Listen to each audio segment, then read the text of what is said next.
Yo, what's up guys, it's Chadlantis, and I'm out here in the streets doing Pokemon Go stuff. I actually got my starter, which is Squirtle, freaking Squirtle Squad, representing the water types, even with my shirt today actually. I also got a Krabby, which is freaking dope, getting more water types. I want all of them. All my favorite Pokemon are water types for the most part, except for one exception, which is actually Chatot, which is not part of Gen 1 anyway, so it doesn't even matter for Pokemon Go. I also found Doduo out in the street, which is freaking sick. We in there. That's actually all I have so far, but I actually got the app at like 1 a.m. and I kind of just went around my house and walked out to the street down my driveway, and that's all I did. Also came here because immersion in the theme that I set for this vlog. But anyway, tomorrow I'll be going out all around the city and trying to find more Pokemon because it's exciting. That's an exciting thing to do. I actually have to go out of my house anyway to do like errands and also go to like physical wellness meetings and appointments like that anyway. So we'll be out of town. We'll be out of the house. I did find out that the local gym for my city area that I'm in is actually in a random freaking parking lot. So I'm totally just going to be in my car and just parking in the parking lot and just being like, yes! That's all I'm going to be doing is just freaking on my phone in my parking lot. People are like, was that guy just creeping in that car for? I'm like, get my Pokemon, dog. But anyway, today was awesome. I actually went and got pancakes made with my cousin Champ. We went to this place where you make your own pancakes. We got some funfetti pancakes and buttermilk as well. And we got some chocolate chips and we just poured it on as it was making. It was really cool. There's like a skillet type of deal that was integrated, like built into the middle of the table. Like a wooden table. It was like an old fashioned like iron skillet right in the middle of it. It was friggin' awesome.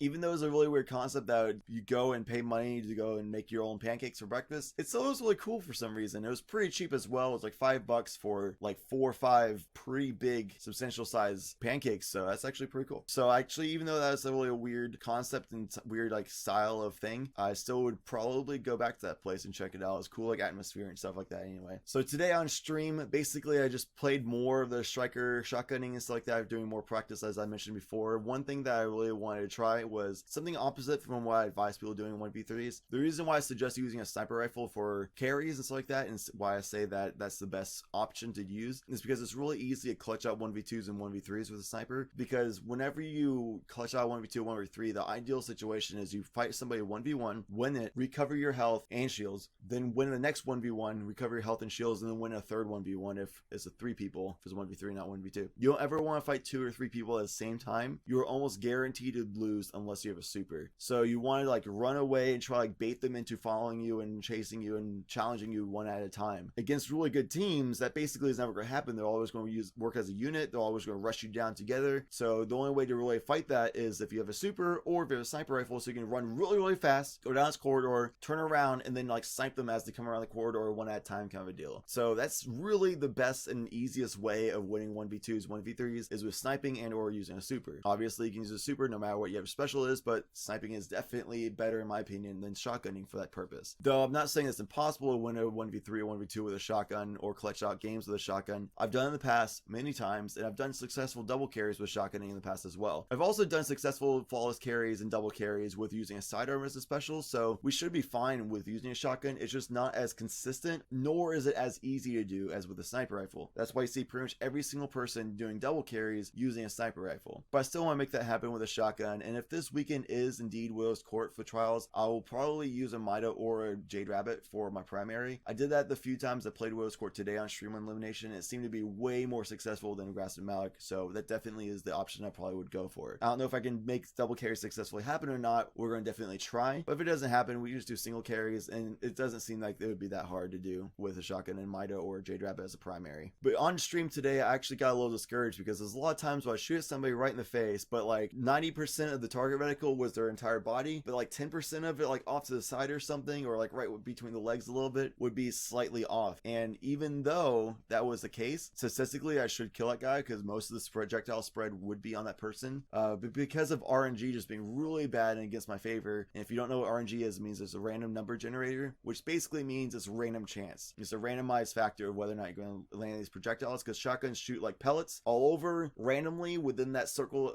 target reticle you have, and you just gotta hope the spread is in your favor where you're aiming. That's why sometimes you shoot at somebody who's like almost entirely in your target reticle, but they don't die because some projectiles just kind of like shoot off to the left altogether randomly or something, which kind of sucks, which is part of why I think shotgunning is a lot harder. Also, on top of the other things than sniping, whereas sniping is pretty much guaranteed. If you shoot them in the head, they'll get shot by that one bullet in the head and they'll die, you know? But that alongside a lot of like issues where like I throw a grenade out of a wall, but instead of like hitting right on the wall and shooting straight outwards, it would hit the wall and like turn and then like shoot this way or something. And the same would happen to the floor. Instead of hitting the floor, hitting right down and shooting straight up, it would hit the floor and like angle randomly the opposite direction of from the people that I needed to shoot the lightning at, you know, with the grenade. And that was just really discouraging. I lost faith in Destiny's state of competitive integrity within their game. That really sucked. And I started losing focus on the ability to be able to clutch out certain rounds like 1v2, 1v3, stuff like that. Even though I was trying out a new strategy where whenever somebody would be like in a 1v2 situation, I'd be one and they'd be two on the other team. They'd be like around a corner and I'd just kind of slide around the corner and challenge them with a shotgun, which most people will never expect that. Most people like, we're 2v1, this guy's going to be like waiting for us around the corner or running. But they never expect people to just come and challenge them around the corner. So that gives you an advantage, especially for that first kill. And then because I'm using a garrison on my Titan, I can just kind of get that first kill, jump, and then garrison away. And they're like, where the heck is this guy going? And then I'll like reset and kill that next guy kind of deal. And that kind of worked out a lot, except when I started losing confidence, I stopped like really knowing the timing properly. I started tunneling really bad. And I got really tilted, to be honest, to where I was trying to get shotgun kills too much, but I forgot all the other aspects of the game of waiting to launch grenades to set up situations, use my primary with aggressive Malik or whatever primary I was using, and just be patient and set up situations. Instead, I got really aggressive a lot and just tunneled. Typically in situations like that, if I were to be just playing a regular stream or just playing off stream even, if I'm tunneling a lot and I realize I'm not in a mental state and my heart's just not in it and I'm not having confidence in Bungie or whatever game I'm playing, I would just quit playing that game for that day at least and then just play another game or just stop playing games at all for that day. That's typically what I would do if I were in that situation, right? But if I was doing that on a trial stream, I want to be able to dig deep and turn my mentality around so I can be able to finish off the rest of the trial stream, because especially if that happens like early on in this trial stream, then the entire stream is kind of like washed if I can't be able to do a 180 mentally and be able to actually focus again and get back in the game. One easy way of doing that and changing up your mentality like that is changing characters, and I could have switched back to like my Blade Dancer and used like Last Word and Sniper or something like that, which probably would have worked out very effectively, but I want to try to figure out a way of doing that within staying in the same subclass if it was possible. I eventually found a way of getting my mentality switched around. It took me like 7 games, which was unfortunate, but I was able to eventually get there, and it was freaking awesome that I found out the way of doing that. It's just not really an explainable way. It's more just like a discovering of self-control over your own body and mind. You're just like, hey man, come on, you know, like you just gotta dig deep and just have that willpower and just motivation, just push it through. There's no like, oh, you like take 3 deep breaths, you do like 5 push-ups, 10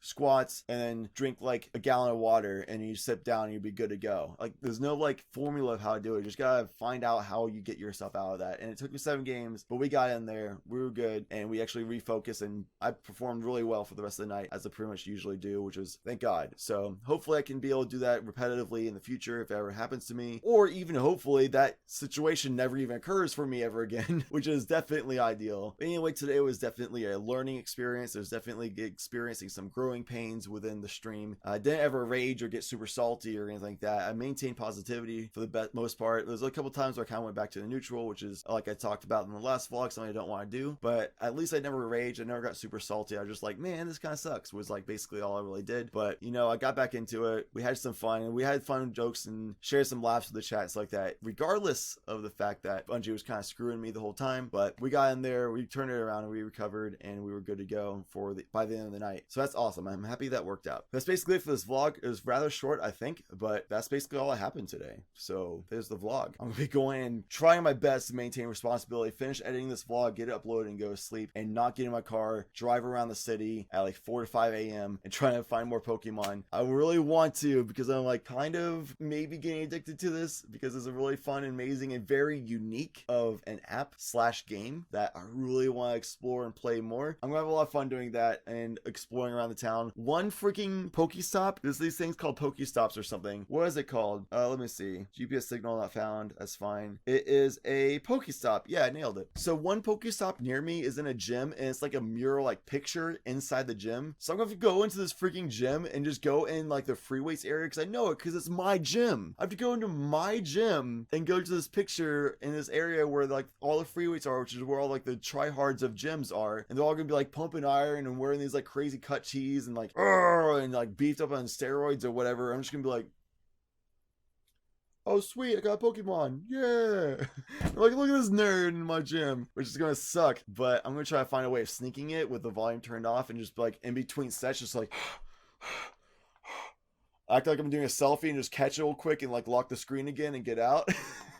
My God, I'm going back to the treadmill and go like treadmill, the bike and cardio room, just be like, all right, and like resolve it and then close the app and we're good, you know, go back to my music kind of deal, go back to Spotify. I'm gonna find a way of sneaking in, and maybe that's good for me. Maybe that's a really good way of encouraging me to go back to the gym. But anyway, that's it for this vlog. I love your faces. Thank you so much for being you, and thank you as always, citizens, for watching.